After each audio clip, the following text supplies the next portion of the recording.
Diving Deeper Discussions. I'm your host, Randy Isaac, on behalf of the American Scientific Affiliation, and we're here to study in depth and discuss items that are published in the Journal of the ASA, the Perspectives on Science and Christian Faith.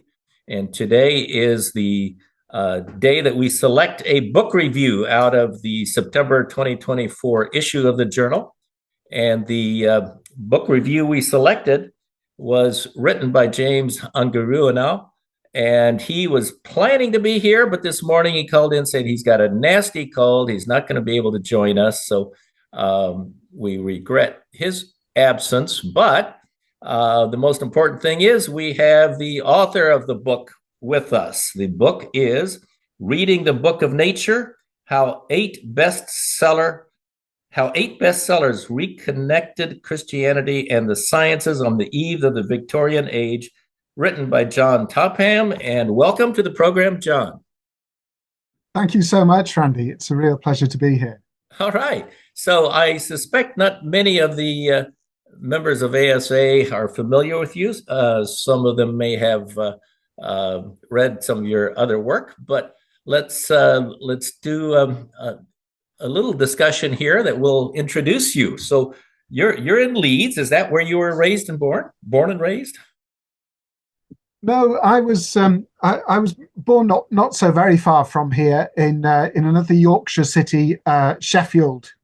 We have a great rivalry, in fact, between Leeds and Sheffield, and I support the football club belonging to my native city and not to the one that I've long lived and worked in. But yes, the general area in North American terms, it's right next door. Right, you're right in there, right? And where did you get your education then? Did you so stay anywhere? Yes, it was. I went to the University of Cambridge to read natural sciences, and I was fully intending to come out as a microbiologist, but along the way, something happened. I discovered that there was a thing called history and philosophy of science, which was introduced to me in my second year, and which I was studying alongside applied biology and plant biology.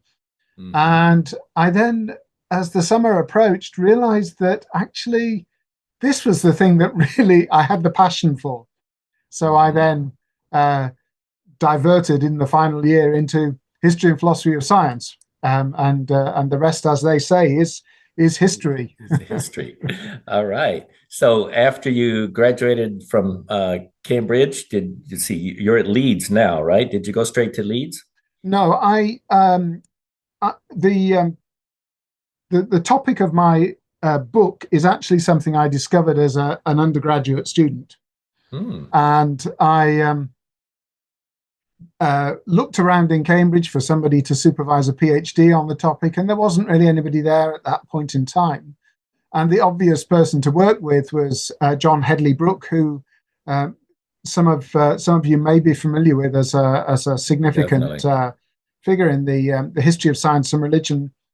So I went to study with John at the University of Lancaster, also in the north of England, and I did my doctoral work with him before doing a little bit of teaching at Leeds. And then I had a series of appointments in the University of Cambridge before I finally settled back in Leeds 25 years ago now. So, yeah, I've been here a long while.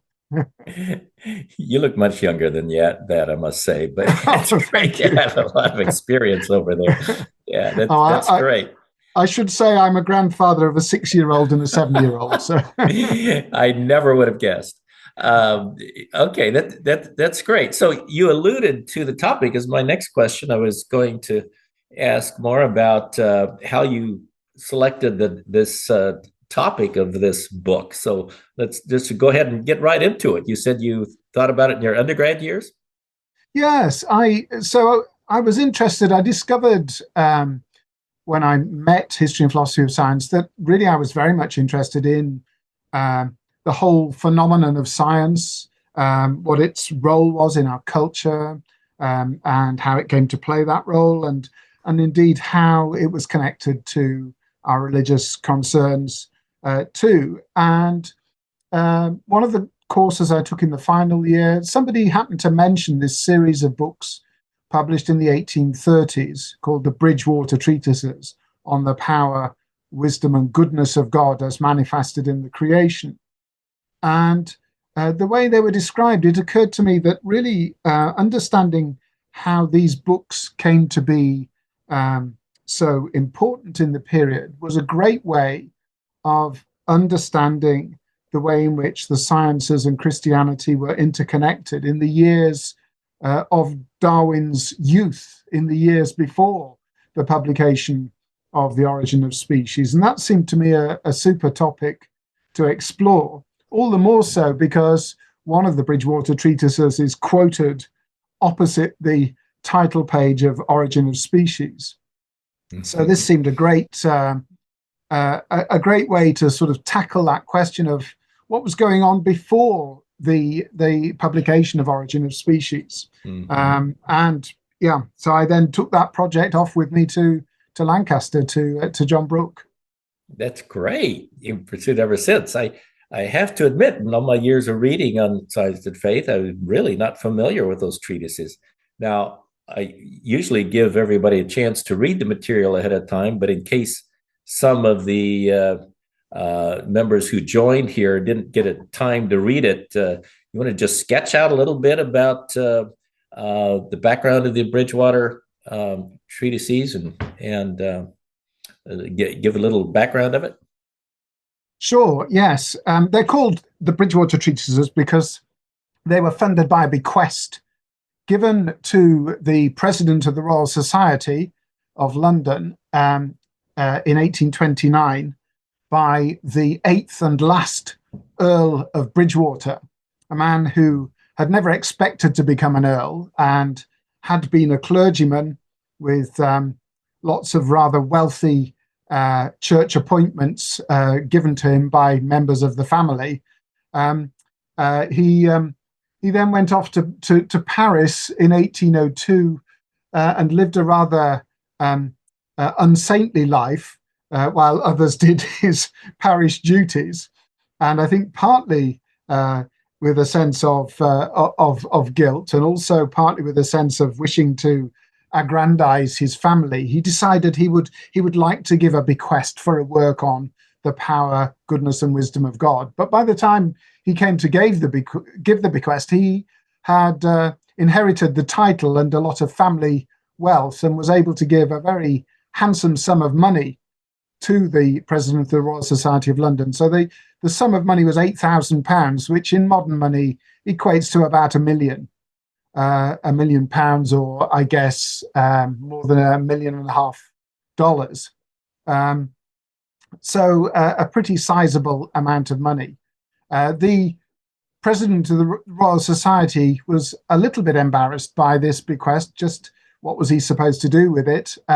So he took himself along to the Archbishop of Canterbury and the Bishop of London and asked them for a bit of advice. And between them, the three of them identified 8 authors, the number clearly suggested by the £8,000, 8 authors, all of whom were distinguished scientific figures who would write on different subjects under this general rubric of the power, goodness, and wisdom of God as manifested in the creation.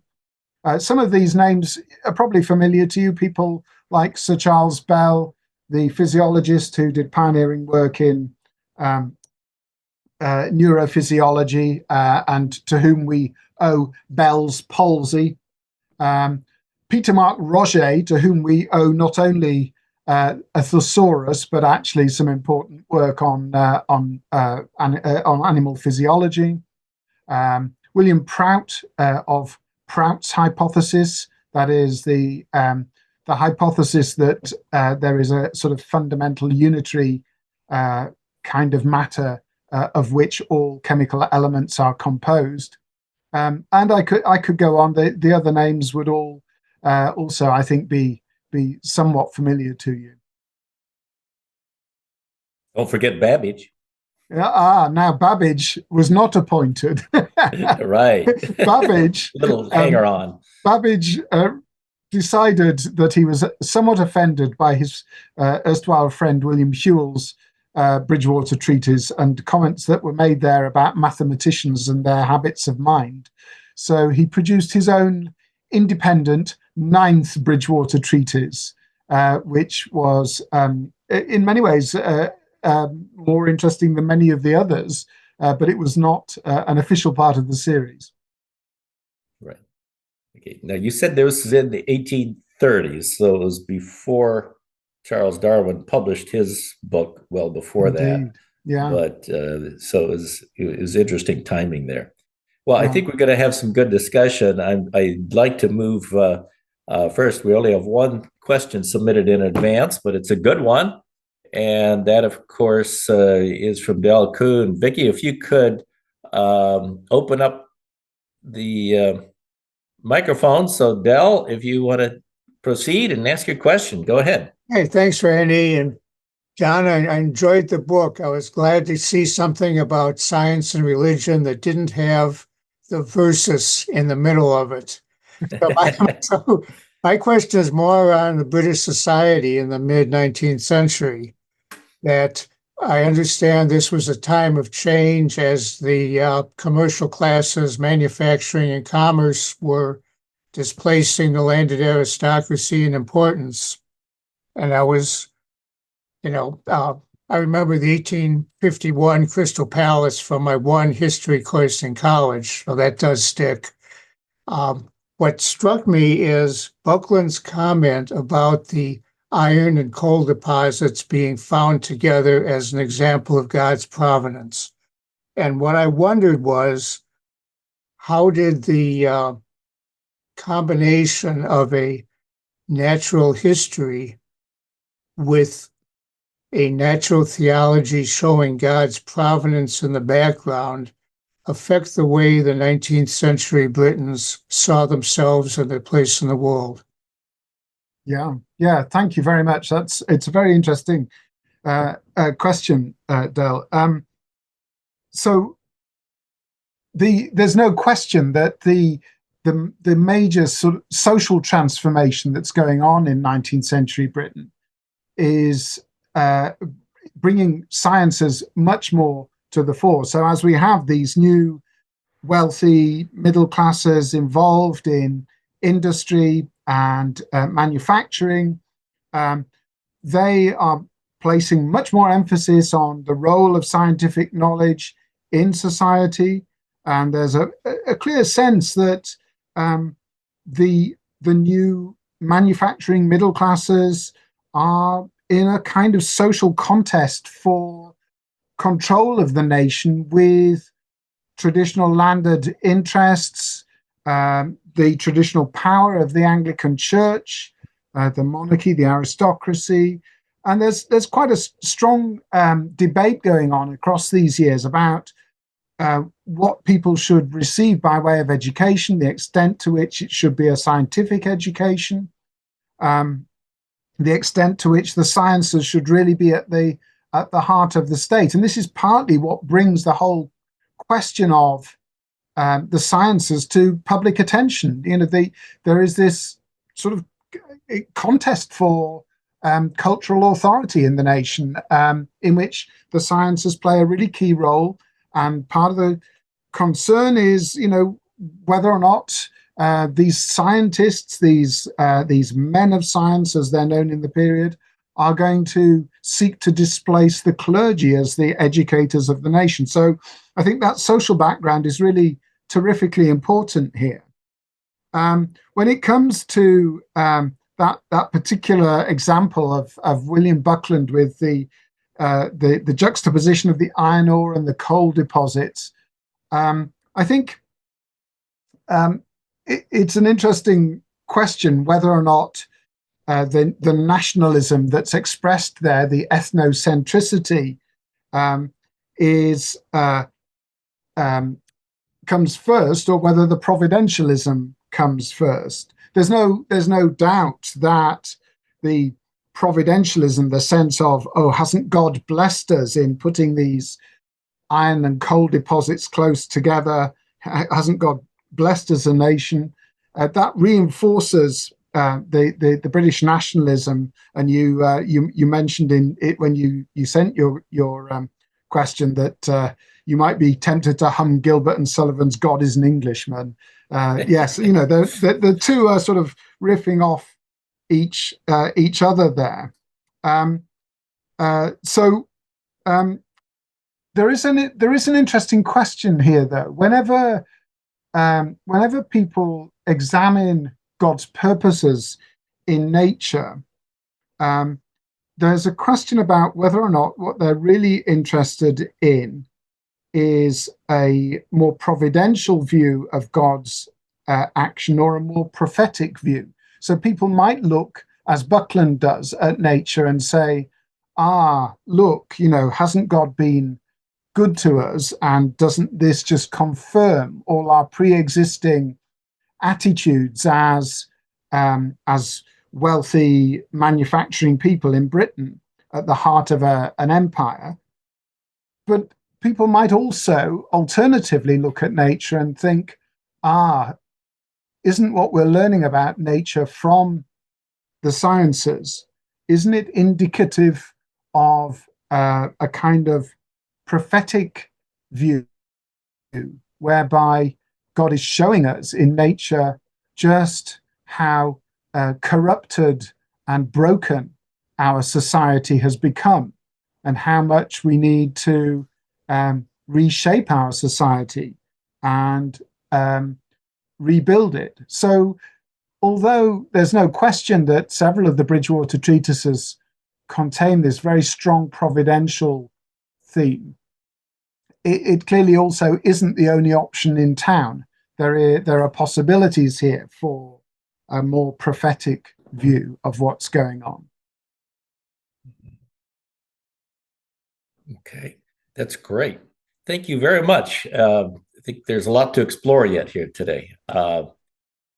Thank you, Del, for that. All right, that's the only question submitted in advance. So let's open up the discussion. Again, as usual, if you want to make a comment or say something, click on the icon reactions below at the bottom of your screen and select raise your hand, and we'll call on you in the order in which you raise your hand. Hello, Sygart. Yeah, you're first with your hand up, so please unmute and ask your question. Hi, yes, thanks. I'm really intrigued by your book, and I certainly plan to read it, but I don't want to wait that long to answer this question. As everybody knows, the big issues now about science and faith relate to the story of biblical creation compared to all the science we've learned about evolution and other matters. My question is, in the 1820s, well before Darwin and well before many of the other scientific discoveries, and also, I believe, before the rise of modern creationism, how much discussion was there in these treatises about the issue of biblical accuracy in science versus scientific accuracy? Was that even an issue? And if it was, in what fields and how much? Yes, of the 8 treatises, so the 8 treatises are really strikingly distinct in the way they approach the topic. But in the 8 treatises, there are really just 2 that have much to say about the Bible. And they are really amazingly different. So on the one hand, we have Oxford's professor of geology, a man called William Buckland, who writes the treatise on geology and mineralogy. Now, William Buckland has made a career. He was Oxford's first professor of geology, appointed in 1813. And he'd made a career by demonstrating to the University of Oxford, which was an Anglican institution, that there was nothing at all in geology that was disturbing for Christian orthodoxy. And in the 1820s, he'd actually said a amazingly, look, there appears to be evidence of a recent flood, a geologically significant flood. And he put together a mass of evidence in his book, Vindiciae Geologicae. Oh, no, sorry, no, it's not that book, it's the other one, Reliquiae Diluvianae, so relics of the flood. By the time he wrote his Bridgewater Treatise, he decided that Noah's flood must be geologically insignificant, and rode back on his earlier view of that. But in the Bridgewater Treatise, what he did was to start out by saying, look, there is absolutely no reason for us to believe that the creation narratives in the early chapters of Genesis are intended to indicate a literal account of the creation of the earth. What almost certainly has happened here is that the biblical author has begun the account at the point where the earth has been in existence actually for many millennia, but we're entering the period of human creation, and so the narrator picks up the story at that point and says, yes, there was a catastrophe which left things all in a state of chaos, but after that, God started and created the species of the current geological epoch. And Buckland says, look, that's just absolutely fine. There's you can go back to Luther, you can go back to the Church Fathers and find comments which will support this view of the history of the earth and its relation to the biblical narrative. So he says that on one side, and then on the other side he says, but what you do get from geology is a whole load of evidence about earlier epochs in which there were lots and lots of very well designed creatures that are now extinct, which shows that actually God has been busy creating on this planet for much longer than we ever realized. And we've got so much more evidence of his activity than we thought. So that's Buckland, who's, really very kind of forceful in saying that the science of geology is perfectly consistent with Christianity, but also doesn't need to be, I suppose, enthralled to the narrative of Genesis. Just briefly, if I can juxtapose him with William Kirby, one of Britain's premier entomologists of the early 19th century, and an Anglican priest in Suffolk, one of those parson naturalists that we hear so much about in the 19th century. And William Kirby had been influenced by an 18th century group called the Hutchinsonians, who had developed a mystical interpretation of the Hebrew scriptures, which they considered to contain the keys to understanding the universe. And so he treated his readers in the first 100 pages in the introduction to an extended exposition of Hutchinsonianism and the ways in which the Hebrew language symbolized various forces and powers at work in nature, and provided a sort of framing for the conduct of modern science. So really, you could hardly have two more contrasting examples, I think, of how these people considered the sciences to relate to the biblical text. Thanks, that's great. But I think what I hear you saying is that in both books, there's no strict literal interpretation. One is interpreting the language in some sort of mystical sense, and the other is you describe Buckland very well. But the other book is also not claiming a literal interpretation, word for word, of the Genesis account.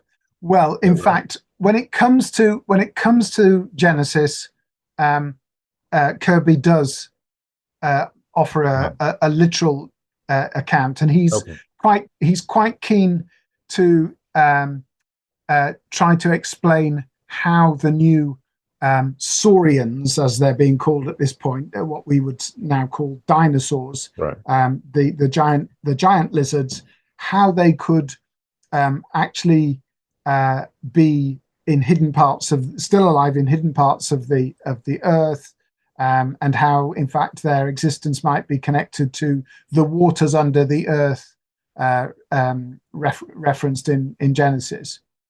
So alongside the profoundly symbolic interpretation, there is that bit of literalism in Kirby as well. His treatise is actually very long, and most of it is dealing with sort of fairly hardcore zoology, with almost no reference to this whatever. But in those early chapters, there is that reference there. So before we go on to the next question, if I could follow up on that, how were these two, Buckland and Kirby, how were these particular treatises received? I mean, what was the response to them in the society at that time? Yeah, so I mean, Buckland's treatise was absolutely treated with absolute delight by many of his geological peers. The president of the Geological Society at that point was Charles Lyell, a very distinguished geologist with whom Buckland disagreed on many points, but Lyell congratulated the Society on having such a wonderful account of paleontology in particular in a connected way that was not otherwise available within the science. So it was considered to be, a really important scientific contribution by his peers. In terms of the wider public, there was quite a degree of division. This was really, in many ways, the most controversial of all the treatises, precisely because of this question about biblical interpretation. And there was he made quite a splash with it. He was the last of the authors to get his book out. He took way longer than he was supposed to have done, and everybody was waiting for the book to come out. And he marched down to the front of the British Association for the Advancement of Science meeting in Bristol in 1836 and presented a copy to the president of the society, the Marquess of Northampton, and is reported as having announced that it showed that the world was millions of years old. And this announcement went round the nation in a paragraph that was repeated across hundreds of newspapers, and led to quite a newspaper battle on the subject, as people wrote in and expressed their views, pro and con. But actually, in terms of the general tenor of the debate, most people came out in support of Buckland. Most people came out to applaud the accomplishment, this new authoritative account of how the latest geology could be found to be consistent with Christianity. And then there was a sort of significant minority of people who battled quite consciously against it. The answer with Kirby is rather shorter, because everybody could see that Kirby's Hutchinsonianism was a reflection of his quite significant age. He was in his 70s at the time he wrote the book, and it was considered just to be almost a kind of historical. That part of the book was considered to be a sort of historical hangover, a little curiosity that some people laughed at and other people slightly scorned, but nobody really took at all seriously. Okay, thank you. I think that helps. Buckland said that his book had become quite as much a newspaper subject as a horrid a horrid murder or a glorious victory. Okay. Okay. Thank you. Okay, John Wood, you had your question hand up next. Unmute yourself. There we go. Thanks, Randy. Thanks, John. This is really fascinating. Thanks. I haven't had a chance to even think about so much to read in the 19th century, right? And you keep hearing about these treatises, but who pays any attention to them? Oh, 8 volumes. Who's going to read this? So this is a real service that you've done for us. So I really appreciate that. Yeah. I wanted to follow up on Dell's question, something that occurred right at the end. And that was this, you framed it these two questions or two views of providential or prophetic. Yeah. Right? And I wonder how that might have, those two things might have shaped the reception of what Darwin brings forward. And because just what you said just now reminds me that it doesn't feel like, I mean, clearly there was controversies and these ideas were in the air and being talked about not only professionally, but publicly. But we I think we only frame the 19th century as conflict. Thank you, Draper and White, right, at the end of the century. And so that's the only way we see it. And then suddenly you give us those two things, and I'm thinking, was that a way that maybe ideas were being framed? Or I don't know. Can you just think with me about that for a minute? Yeah. So this idea about prophetic and providential, I've introduced that particularly because what I find is that a lot of historians tend to look at references to design in nature and associate them automatically with a kind of political conservatism. As you know, if all is well in nature, if God is behind it all, then these people must also be claiming that that therefore everything is good. And of course, you probably know that infamous verse of the hymn "All Things Bright and Beautiful," where it reads, "The rich man in his castle, the poor man at his gate, God made them high and lowly and ordered their estate." And so people sort of see references to design and think, yes, it must be providentialist, it must be politically conservative. And there are plenty of Christians in this period who are very keen to see God's action in nature and very keen to see design in nature, but actually want to use what they learn from nature to say, God made it like this, but actually people have gone astray and have ruined it. You know, God gave enough food for everybody, and look, some people go hungry. And that's where the prophetic comes in. So it fits in with a notion that you get from the anthropologist of religion, Clifford Geertz, who says that religions can function sometimes as models of society and sometimes as models for society. So a model of society says, look, society is like this, and that's how God intended it to be, according to our faith.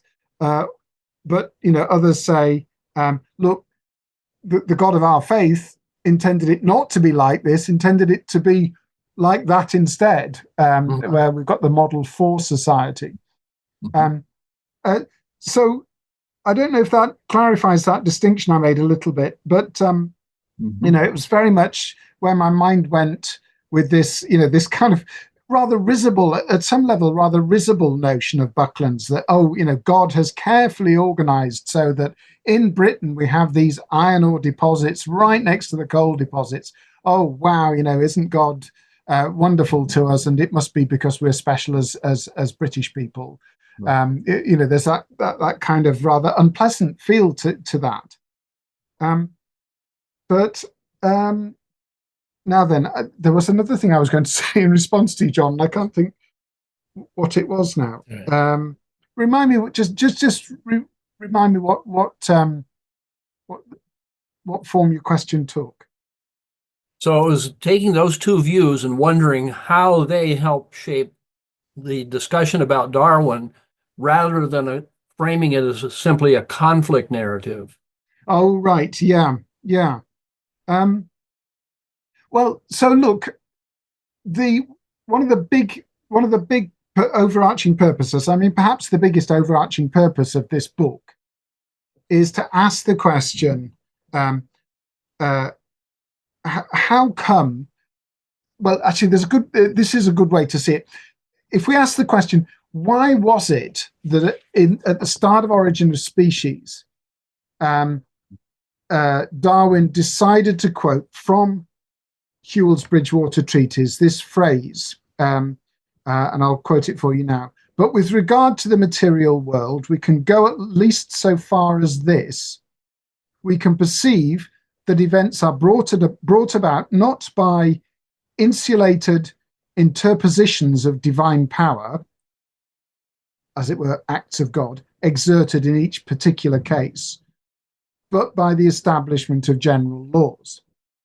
Now, obviously, Darwin is saying, you know, I'm giving you an account of, I'm giving you an account of the history of the world in which divine action is to be seen in the operation of general laws. But he's quoting this quote from Whewell's Bridgewater Treatise because he wants to say that this view of mine that I'm giving you of creation by law, that is perfectly consistent with a kind of received view. And so that the purpose of my book is to say, so where does that received view that Christianity and the sciences are harmonious, where does that come from? How does Darwin think that that's a received view? And my answer is that to a very large extent, this series of books really helped in the preceding generation over the space of the preceding 25 years to convince many members of the British population that, yes, actually the sciences were consistent with Christianity. Yeah. So, you know, in terms of conflict, it allows Darwin in particular the possibility of saying, no, my theory is consistent with things that you've been thinking for the last quarter century. Yeah. Indeed, when he writes his book about orchids, he tells his publisher that it's like a Bridgewater Treatise because of the way in which it shows it examines design in nature. Now, obviously, there's a certain extent to which Darwin is being disingenuous there. You know, we know that by this point, Darwin's own religious faith is fairly well in tatters, but nevertheless, he thinks that there is a tradition that he can connect his work to meaningfully. So that really, I mean, that is at the heart of the book, and a lot of the consideration in the book is, you know, just how did people become convinced of this? So I don't just look at the books themselves, but half of the book is devoted to seeing how people read them, how they incorporated them into their religious lives, how they became, you know, enacted these attitudes within the upbringing of their children, the education of university students, their performance of the role of the man of science, their courtship, their preaching, and so on. Yeah. Well, this is very, very helpful to me. I'm just thinking, as you're talking there, that there are social questions that are arising in those times. I mean, the treatment of animals, certainly the science and the treatment of animals, and the sensitivity in the population that there are other creatures here, and that interaction going on, and it's a dynamic time, and I think sometimes we end up flattening it out to a simple sort of either theological debate or political debate when it's much more going on. So this is very, very helpful. Thank you. Yes, thank you, John. the way I finish the conclusion is with a section which I've called Science and Religion, a More Practical View. Mm. And I'm really keen for the book to be taken as showing that when we think about science and religion, we need to think not just about the cognitive, not just about theology, not just about theological specialists or belief, but actually be thinking about affective responses, the emotions, concerns about habits, about religious practices, including things like child rearing, things like religious values, so that taking religion seriously, understanding that religions are not about, they're not just collections of beliefs. Religions are collections of beliefs and practices and community action and ethics and all the rest of it. It's a very complicated package. And ask any sociologist of religion to try to define a religion, and they will obviously take you into that rich panoply of aspects that are present there. So thinking about science and religion means thinking about all of these things. Yeah, that's a great way to market your book.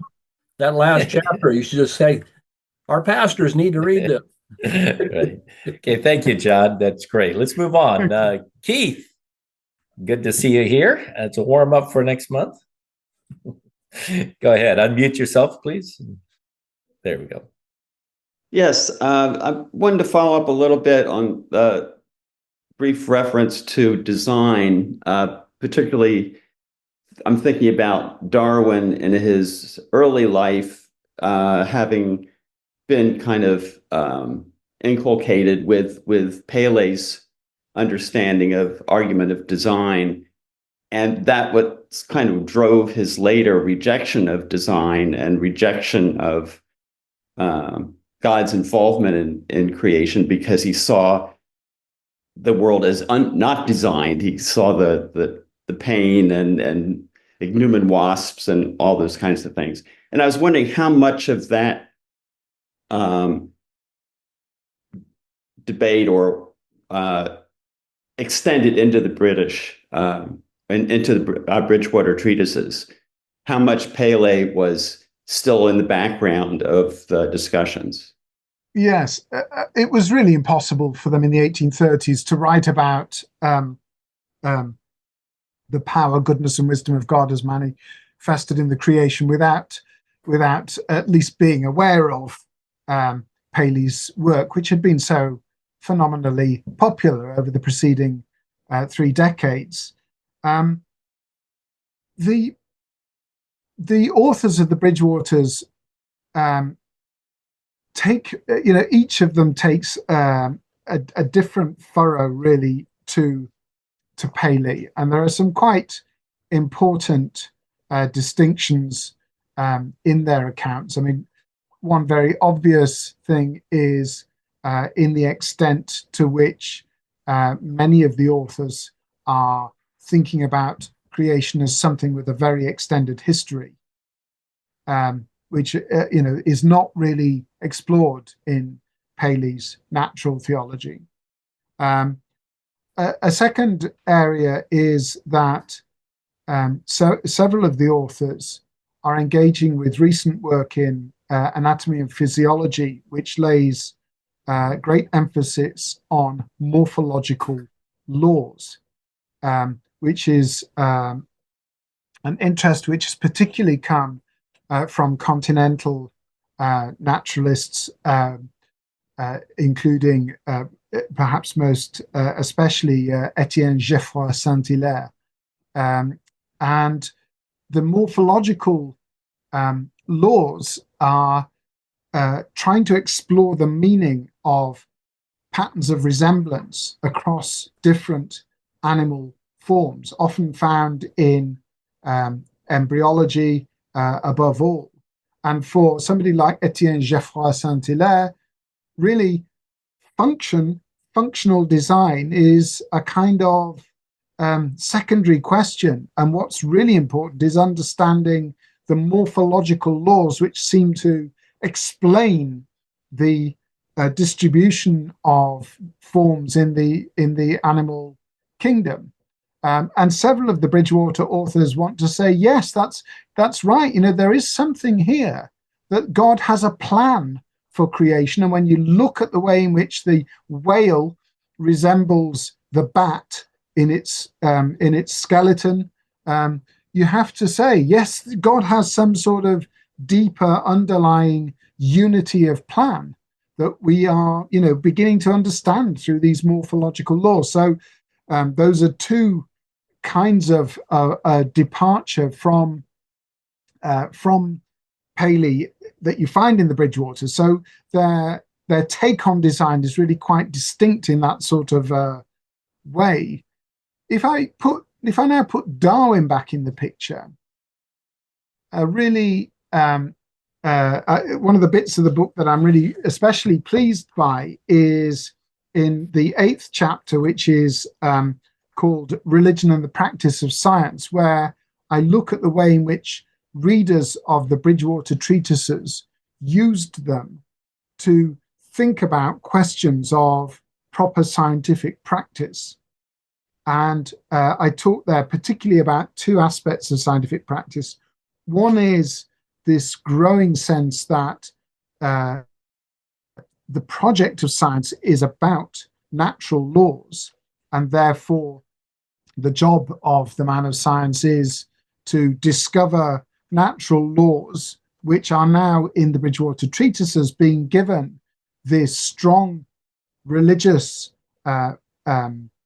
grounding in just the way that Darwin takes up when he quotes from Whewell's Bridgewater Treatise in Origin of Species. So that emphasis on creation by law is something that we can find Darwin drawing out of Whewell and Babbage's Bridgewater Treatises. And Babbage, some of you may know Babbage's Bridgewater Treatise, in which he imagines God as being like a divine programmer, because Babbage, of course, is the inventor of the calculating engine, and God is like a sort of divine programmer, setting up creation like a computer that he's programmed in advance to do all kinds of surprising things according to underlying laws. But the other aspect is looking at the way in which the Bridgewater Treatises intervene in a scientific debate about understanding design in the organic kingdoms, in animal and plants. And many of the naturalists of the 1830s are saying that the key thing is form. We need to think about form. We need to think about laws of form. And yes, you can find support for that, for instance, in Roget's Bridgewater Treatise. But Darwin sides with the other side of things, people saying what really matters in nature is functional adaptation. That's the really significant thing. And of course, Darwin's explanandum, what Darwin's trying to explain is how there comes to be that kind of functional adaptation in nature. And he says, if you can't see the function, you're probably missing something as a man of science. You need to be seeing the function in order to do your scientific work. And so he says, I need to, like William Kirby, get engaged in doing experiments on the final cause, the purpose of flowers. And that's what, that research program really ends with that book on orchids, where he has taken the project of understanding functional adaptation, and it's become his scientific project, perfectly in keeping in many ways with the emphasis on functional adaptation in many of the Bridgewaters.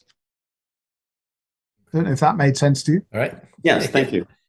Okay. Thank you very much, Keith. Okay. All right, Bob, it's good to have you with us. Unmute yourself, and you have to unmute yourself. We can't hear you. No. There we go. There you go. Okay, that's better. Bob Driver Bishop. I'm a spiritual anthropologist. I'm just one, Jon, thank you for your time, for your scholarship. It's very inspirational. What I find fascinating in reading your materials is the great burst that was happening at that time of opening up people's minds and the sense of liberation or freedom that was going on, particularly with the Sunday school movement. I believe you write about that. That was addressing the poor. It wasn't just 1 hour on Sunday, but it was teaching the poor to read and write and expand their minds, brain plasticity being integrated. And I was struck how William Wilberforce was a key part of that, particularly his work with starting the SPCA, also the reduction of slavery. He worked with Pastor John Newton, author of Amazing Grace. But it was this, your book, I think, alludes to that there is something about religion and science that aren't at odds with one another, to open ourselves to the possibility. I do work with Dr. Daniel Siegel, head of neurological research at UCLA, and he says there is an algorithm with evolution, and that is generosity, which is connected to our understanding of God. How do you see the generosity of spirit that was at play then, 200 years ago, and how it can manifest itself today, that we continue along that trajectory of making a difference for our human beings, all of us gifts from God? Yes, thank you. That's quite a poser, Bob. I mean, one of the I'm going to buy myself a little bit of time just by rambling here. You're right. One of the sort of defining features of 19th century Britain is this array of voluntarist organizations. So they're not state organizations. They're set up by individuals with a Christian conscience who think slavery is unacceptable. They think that children working in factories is unacceptable. They think cruelty to animals is unacceptable. They think that poor people being unable to read is unacceptable. And they get on and they set up these societies which have major social impacts. And I think one of the obvious questions for the historian of science in the 19th century is just where are the connections between those kinds of philanthropic activity and the sciences.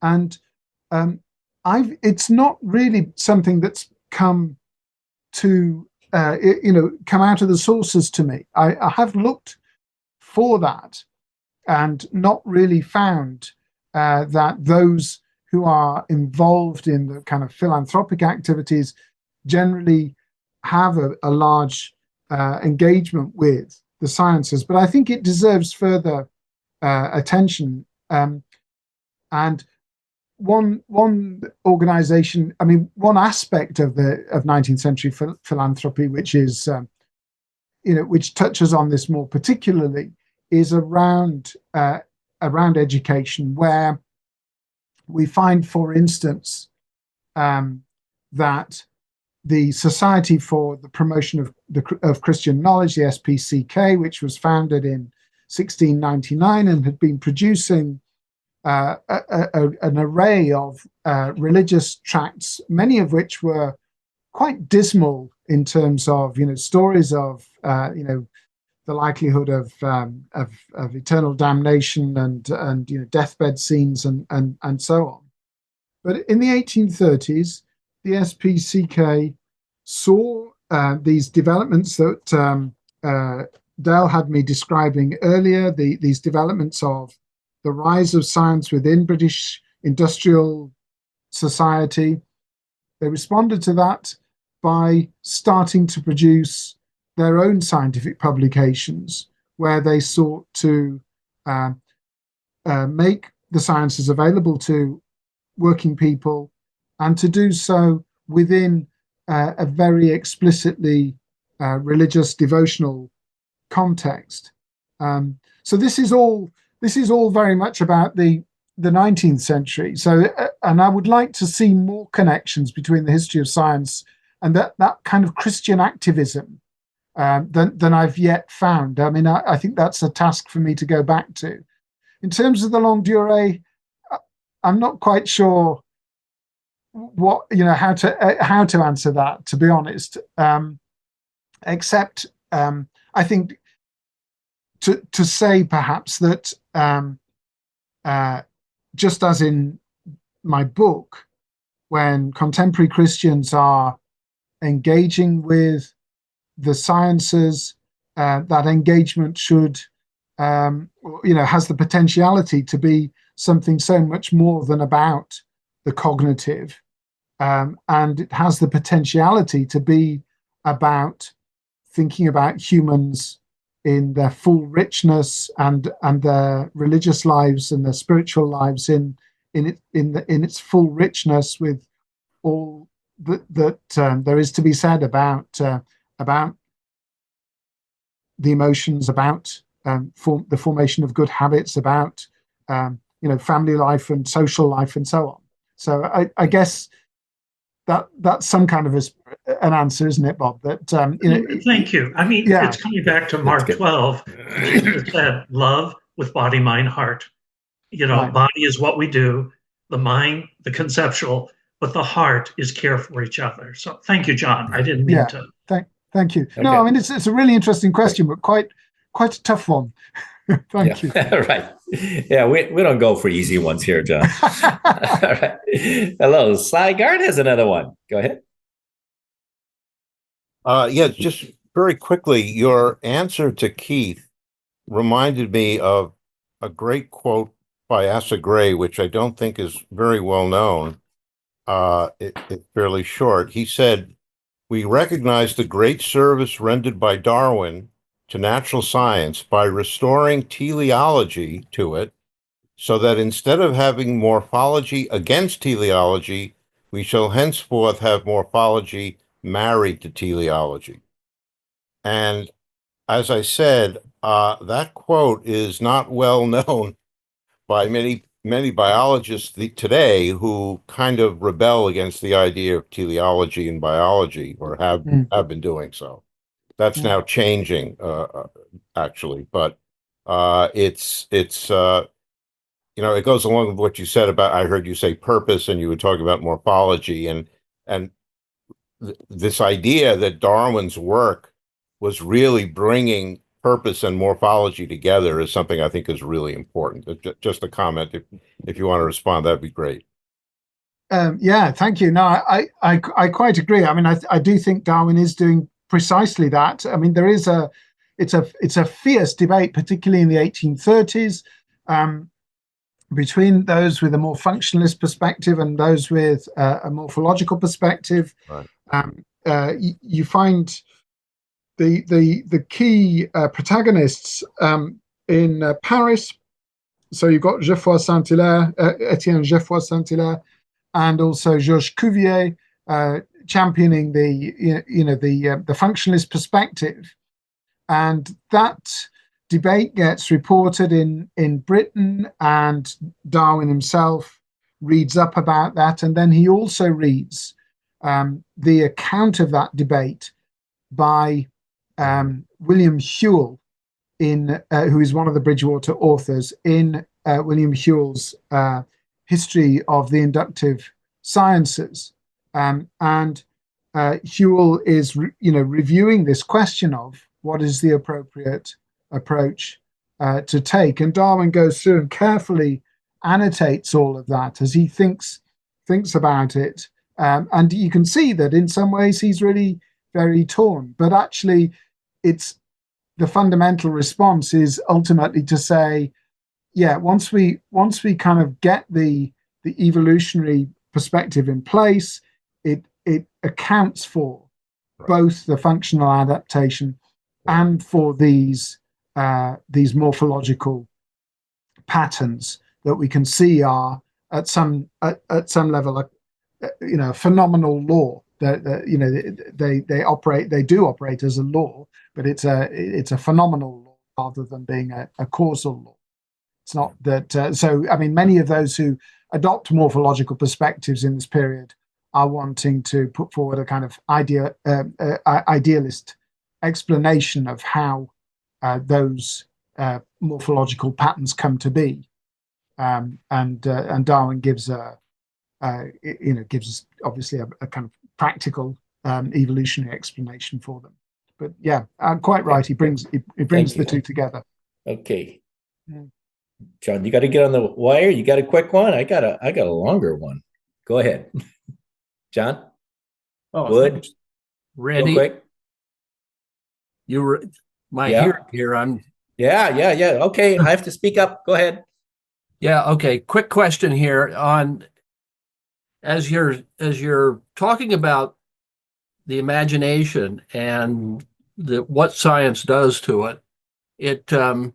I've been thinking about Warner Sallman, the American artist from the 1940s and 50s. His Head of Christ and is a famous painting, and I'm just wondering. I was actually reading in your 1998 essay, and so which is a nice little précis of your book, I think. And anyway, I was taken to about this thing about fashionable society and how they were, having these deep conversations in their parlors, and everybody was engaged with it.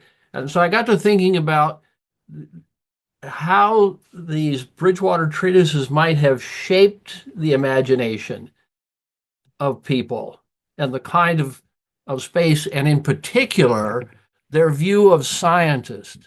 Because I think at one point you say there something about shaping the view of a contemporary scientist of that day. I was thinking, well, what does a scientist look like today? For us, and what is shaping us today, and our view of what a scientist is. So maybe you want to reflect on that. Yeah. Thank you. So it's clear that the Bridgewaters do populate the imaginations of a generation. Buckland's Bridgewater Treatise on geology, most famously so.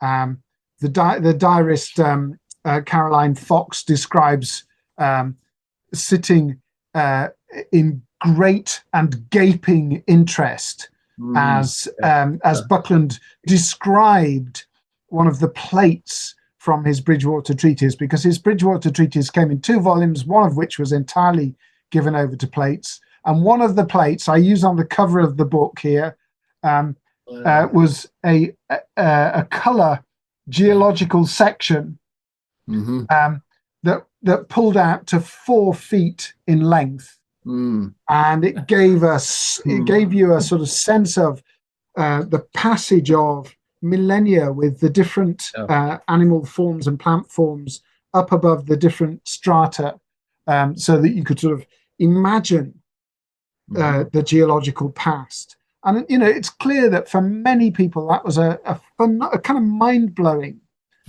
thing.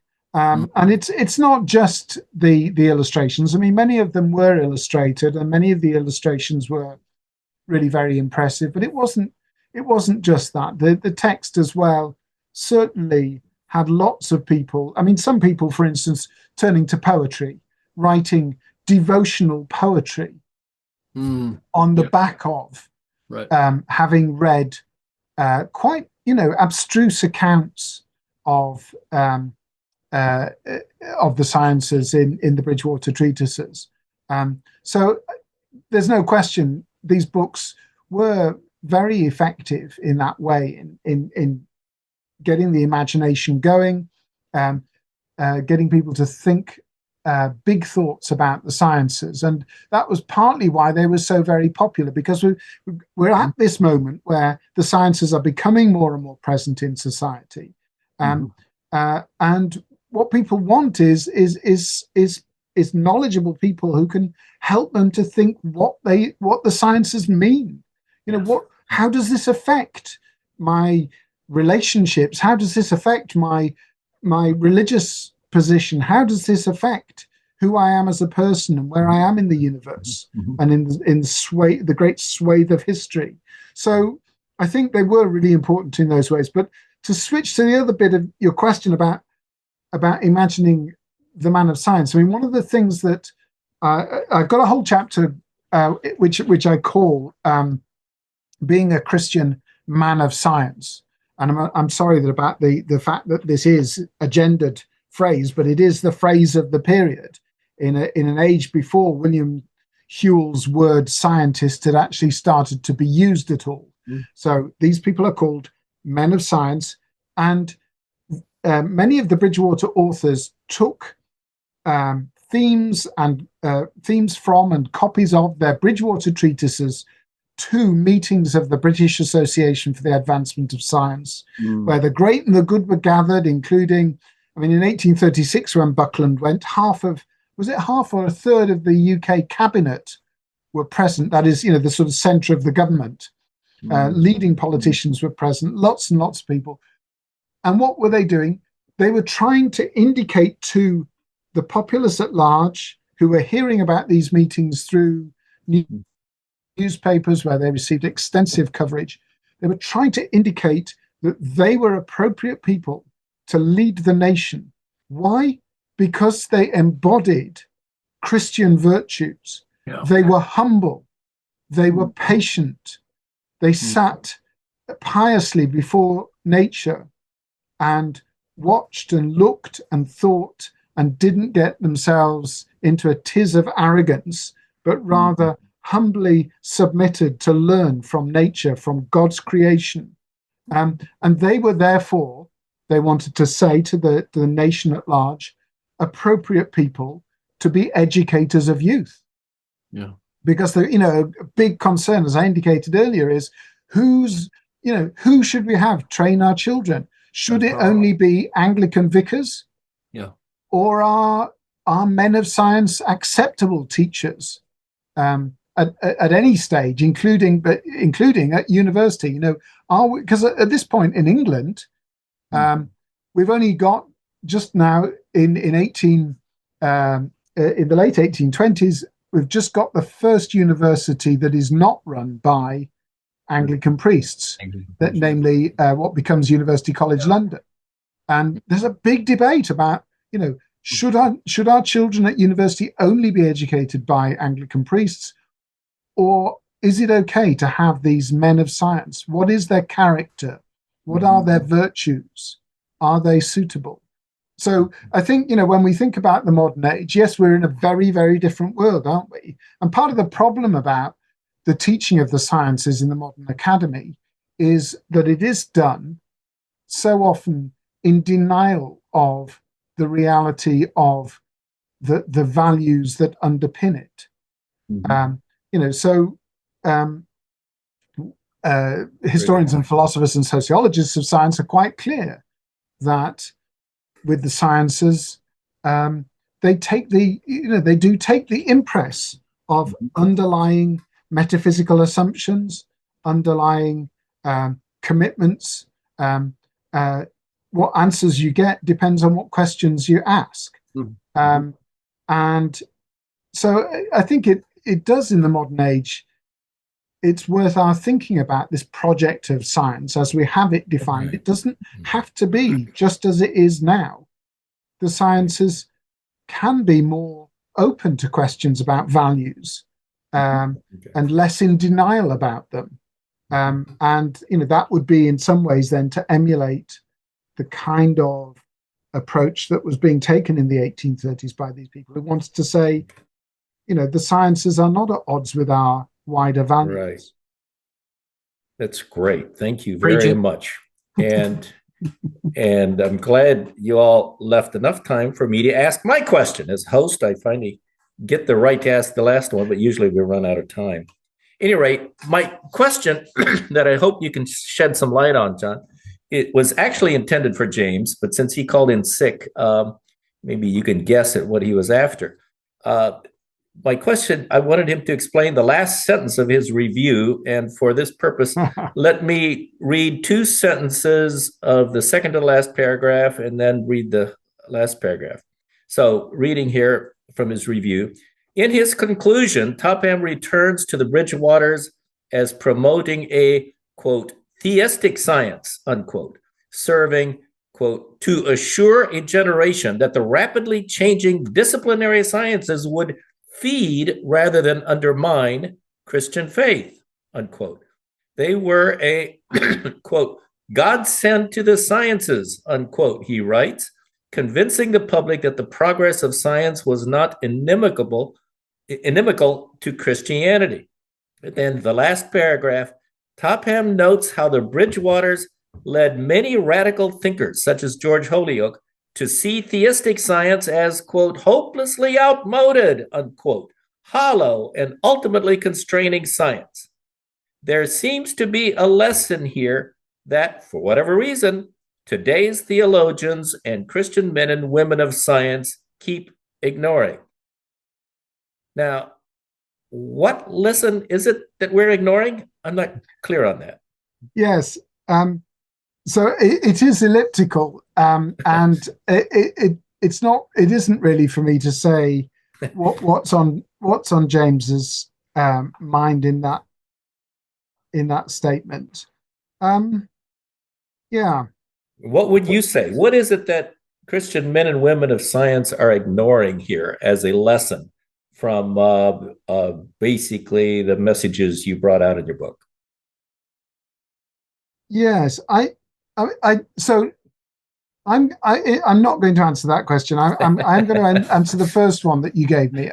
Okay. I think from the conversations that I've had with James that he feels that the form of theistic science that was developed in these years was too compromised.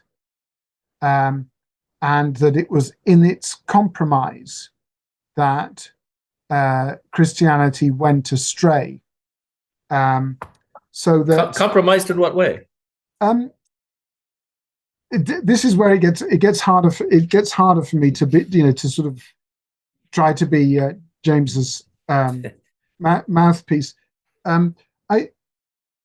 So one might say that there are ways in which the Bridgewaters are sort of too eager to embrace a newly powerful naturalistic explanation, and that those who were engaged in creating a theistic science might have said more strongly, no, we question some of these metaphysical assumptions about naturalism in particular, and so my guess is that that's what James is referencing, and certainly there is James's doctoral supervisor has recently former doctoral supervisor has recently published a book, and I'm casting around because I know it's around my desk somewhere. Here we are. Called Some New World, Myths of Supernatural Belief in a Secular Age, which tackles the long-run history of naturalism and finds that naturalism in its modern form is very, very modern, and that for much of the history of science, no such naturalism is to be found. And so I suspect that James's comments in some ways mirror Peter's observation that this is a very a very recent development, and one that Christians might not necessarily wish to accept. It's as if, so maybe to put it this way, my writers in the Bridgewater Treatises are saying, take William Whewell, for instance, what is natural philosophy all about? It's about establishing the laws of nature. Laws are what the sciences are all about. That's the game of the natural sciences. And that, of course, is a kind of fundamental move in the modern sciences. Now, one might say, in defining the sciences in those ways, we have effectively excluded a whole raft of alternative perspectives. All those traditional societies in which supernatural occurrences are, regular parts of life, seem now to be sort of pushed out into the outer darkness, and that's something which this Western project of science has done, and that might be questionable. It might be that there's a kind of fundamental move there that sort of puts Christianity and other religious traditions just on the back foot, and there might be a more robust response to the whole project of science to say, let's think again about the basic terms of reference here. But that's not, that's not something that I'm particularly equipped to speak about. Fair enough. And indeed, although I've looked at a little at Peter's book, I've not carefully studied it. Can somebody put that title on the chat? I can't type it in, so I hope somebody got that and put it in the chat. It's a really significantly important book, and well worth a look. Okay, that's great. Peter is one of the leading, arguably the leading scholar in the history of science and religion in the last couple of decades. What was his name again? Peter Harrison. Oh yes, of course. I've read his books. Yes, Australian National University. Yes, he's excellent. Yeah, I think I've heard him in person too. Yeah, it's very good. Former Andreos Idrios Professor of Science and Religion at the University of Oxford. Yeah, excellent. Any other questions? We've got about a couple of minutes, but I think we've had an excellent discussion here. I've learned a lot. I really appreciate it. Jon, you've been an excellent guest. I really appreciate what you've done. And thank you for this book. And thank you for coming and sharing your thoughts with us in this program. Oh, thank you so very much, Randy, and to all of those who've been present and have asked questions. That's been the most enjoyable discussion. Thank you. All right. Thank you. Okay. Bye-bye.